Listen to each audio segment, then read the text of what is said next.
ప్రజలందరూ బాగుండాలి. Start journey with smile. Be happy. వెంకటగిరిలో పరిమితంను మించి ఆటోలు, వ్యానుల్లో విద్యార్థులను స్కూళ్లకు తీసుకుని వెళ్తుండగా ఆర్టీఓ ప్రభాకర్ ముమ్మర తనిఖీలను నిర్వహించి సుమారు 10 వాహనాలపై కేసులను నమోదు చేయడంతో పాటు జరిమానాలను వేశారు. ఎవరైనా ప్రభుత్వ నిబంధనలను పాటించకపోతే కేసులను నమోదు చేస్తామని, పరిమితంను మించి విద్యార్థులను వాహనాల్లో ఎక్కించుకోకూడదని, విషయంలో విద్యార్థుల తల్లిదండ్రులు జాగ్రత్తలు తీసుకోవాలని ఆర్టీఓ ప్రభాకర్ అన్నారు. తిరుపతి డీటీఓ గారి ఆర్డర్స్ ప్రకారం ఇక్కడ రావడం జరిగింది. ఇక్కడ కంప్లైంట్ ఏంటంటే వెంకటగిరి టౌన్ చుట్టుపక్కల ప్రాంతాలంతా కూడా ఈ స్కూల్ చిల్డ్రన్ స్టూడెంట్స్ ఈ ఆటోల్లో, ఈ క్యాబుల్లో, స్కూల్ బస్సుల్లో ఓవర్ అంటే ఎక్కువ మంది స్టూడెంట్స్ వేసుకొని తిరుగుతున్నారు కంప్లైంట్. దీన్ని బేస్ చేసుకుని ఈరోజు మేము ఇక్కడ కేసెస్ని బుక్ చేయడం జరిగింది.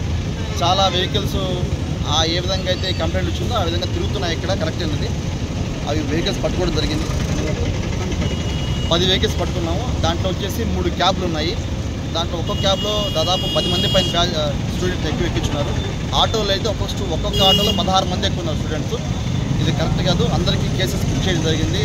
డేంజరస్ డ్రైవింగ్ కింద, ఓవర్లోడింగ్ ప్యాసింజర్స్ కింద, ఓవర్లోడింగ్ స్టూడెంట్స్ కింద బుక్ చేయడం జరిగింది. స్కూల్ ఆటోలు ఎక్కించుకోవడానికి ఎంకరేజ్ చేయొద్దు, దయచేసి ఎంకరేజ్ చేయొద్దు. అటువంటి ఆటోలు మీరు అలౌ చేయొద్దు ఎక్కడ కూడా. స్కూల్ చిల్డ్రన్ అయితే మాత్రం ఎంతవరకు ఎక్కాలో అంతవరకు ఎక్కించండి. ఆటోస్లో కానీ, క్యాబుల్లో కానీ వాళ్ళ సీటింగ్ కెపాసిటీ ఎక్కించండి. ఏకంగా అసలు ఆటో రిక్షాస్కి బ్యాక్ సైడ్ డోర్స్ ఓపెన్ చేసేసి కూడా స్టూడెంట్స్ అక్కడ ఎక్కిస్తున్నారు. చాలా డేంజరస్ పరిస్థితి. పిల్లలు అంత గట్టిగా పట్టుకోలేరు, అంటే పట్టుకుంటుంది కాబట్టి వాళ్ళు పడిపోయి ప్రమాదం జరిగే ఆస్కారం ఎక్కువ ఉంటుంది. సో వాటిని ఎవరు ఎంకరేజ్ చేయొద్దు. వాటన్నిటికి సంబంధించి ఒక 10 వెహికల్స్ కేసెస్ బుక్ చేశాము. ఇవి కేసెస్ కొనసాగితే రాండమ్గా చెకింగ్ చేస్తున్నాం. అక్కడ దీని మీద దృష్టి పెట్టాము ఆల్రెడీ. స్కూల్ యాజమాన్యం నేను చెప్పేది ఏంటంటే అందరికీ రిక్వెస్ట్ ఏంటంటే మీ దగ్గరకు వచ్చే స్కూల్ వెహికల్స్ అన్నిటికీ కూడా డ్రైవర్కి లైసెన్స్ ఉందా లేదా, వచ్చేసి ఆ వెహికల్కి రికార్డ్స్ అన్ని పర్ఫెక్ట్ ఉన్నాయా లేదా, ఇన్సూరెన్సెస్, ఫిట్నెస్ పక్కగా ఉన్నాయా లేదా, ఎంతమంది స్టూడెంట్స్ని ఎక్కిస్తున్నారు ఒకసారి మీకు అక్కడ అబ్జర్వర్ పెట్టుకొని అబ్జర్వ్ చేసుకొని పిల్లలు ముందుంచండి. ఎందుకంటే పిల్లల ప్రాణాలు మనం చూస్తున్నాం చాలా విలువైనవి. దీని నుంచి రోడ్ సేఫ్టీ కూడా చాలా వ్యాస్ట్గా మేము ప్రచారం చేశాము డేంజరస్ డ్రైవింగ్స్ కింద. కానీ ఎవరు పట్టించుకోవడం లేదు.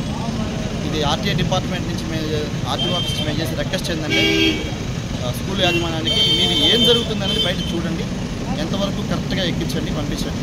ఓకే, ఇలా తిరిగితే మాత్రం ఖచ్చితంగా మేము కేసు బుక్ చేస్తాం. నెక్స్ట్ వెహికల్స్ కూడా సీజ్ చేస్తాం. దీని మీద డిపార్ట్మెంట్ యాక్షన్ కూడా తీసుకుంటాం.